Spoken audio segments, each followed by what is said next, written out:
शराब घोटाले में दिल्ली के सीएम को ईडी के सवालों का सामना करते रहना होगा। ईडी की डिमांड पर कोर्ट ने केजरीवाल की रिमांड बढ़ा दी।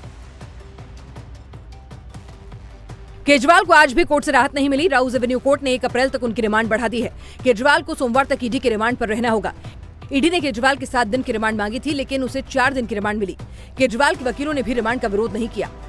उन्होंने तो अपने आप को ऑफर कर दिया कि अगर मेरे खिलाफ कोई एविडेंस है तो बेशक आप मुझे ईडी कस्टडी में भेज दो। उन्होंने अपने आप को सरेंडर कर दिया उनके सामने कि आप भेज दो मुझे अगर मेरे खिलाफ एविडेंस नहीं है। तो देखते हैं 4 दिन बाद नया क्या लेके आती है ईडी। एक एडिशनल एप्लीकेशन हाई कोर्ट में फिर देंगे कि आज का रिमांड ऑर्डर जो है वो एविडेंस बेस्ड नहीं है। आज केजरीवाल से उम्मीद थी कि वो दिल्ली की राउज एवेन्यू कोर्ट में कुछ धमाका करेंगे। 2 दिन से केजरीवाल माहौल बनाने में लगे थे कि वो शराब घोटाले की मनी ट्रेल को लेकर कोर्ट में बड़ा खुलासा करेंगे, सबूत पेश करेंगे, लेकिन ऐसा हुआ नहीं। राउज एवेन्यू कोर्ट में सुनवाई के दौरान आज दिल्ली सरकार के मंत्रियों के अलावा केजरीवाल का परिवार भी कोर्ट रूम में मौजूद था। केजरीवाल की पत्नी सुनीता केजरीवाल, उनका बेटा कोर्ट पहुंचे। आम आदमी पार्टी सरकार के 2 मंत्री आतिशी और स्वास्थ्य मंत्री सौरभ भारद्वाज भी मौजूद रहे। दिल्ली की राउज एवेन्यू कोर्ट में आज 25 मिनट बेहद हलचल रही। केजरीवाल को कोर्ट ने बोलने की परमिशन दी। 10 मिनट तक केजरीवाल बोले भी।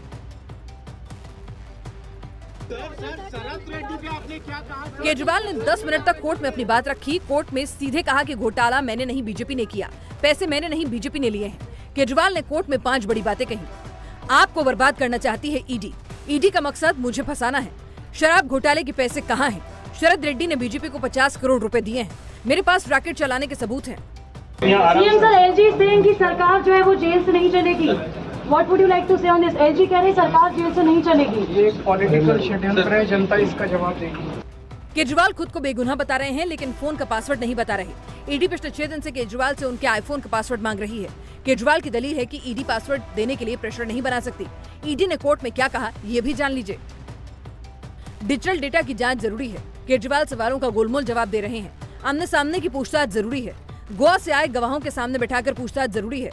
कोर्ट में भी ये दलील दी गई कि कानून के सामने मुख्यमंत्री और कॉमन मैन एक हैं। यूपी में योगी ने उन सीटों का दौरा तेज कर दिया है जहां 19 अप्रैल को वोट डाले जाने हैं। योगी का संदेश भी साफ है, रणनीति भी क्लियर है। हिंदू वोट पटने नहीं देना है। आज योगी ने शामली, मुजफ्फरनगर, सहारनपुर का रूट पकड़ा जहां मुस्लिम वोट ज्यादा है। वहां योगी की लाइन एकदम क्लियर थी, राम मंदिर।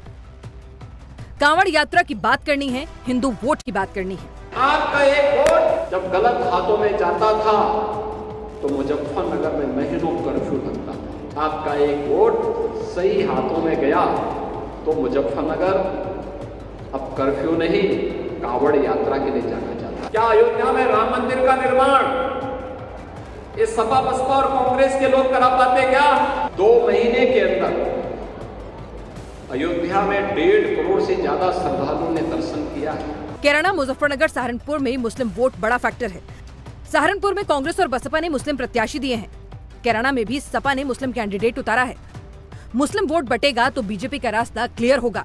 यूपी की 80 सीटों पर जीत के अभियान का श्री गणेश योगी कर चुके हैं। 5 दिन योगी 15 जिलों का राउंड लगाएंगे। फर्स्ट फेज और सेकंड फेज की सीटों को कवर करेंगे।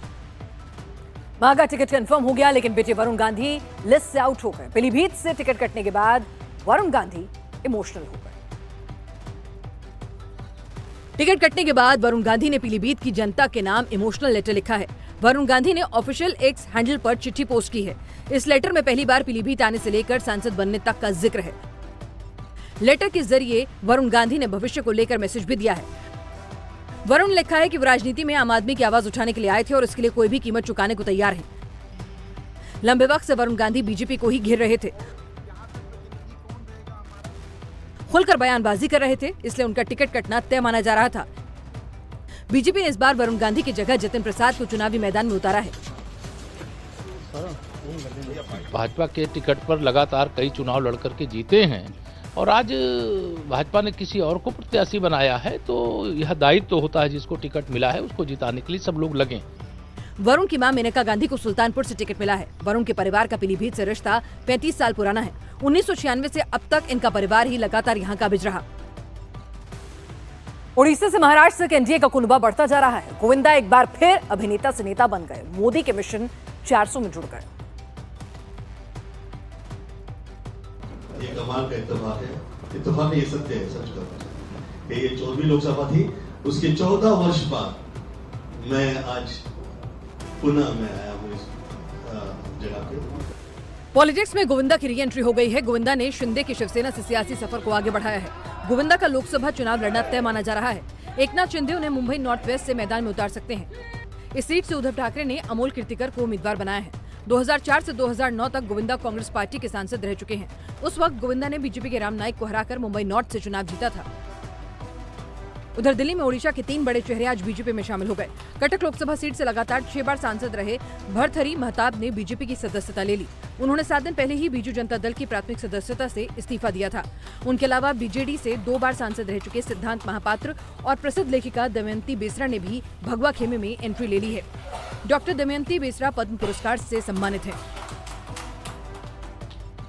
पश्चिम बंगाल के 2 टीएमसी नेताओं का वीडियो आज हर मोबाइल पर घूम रहा है।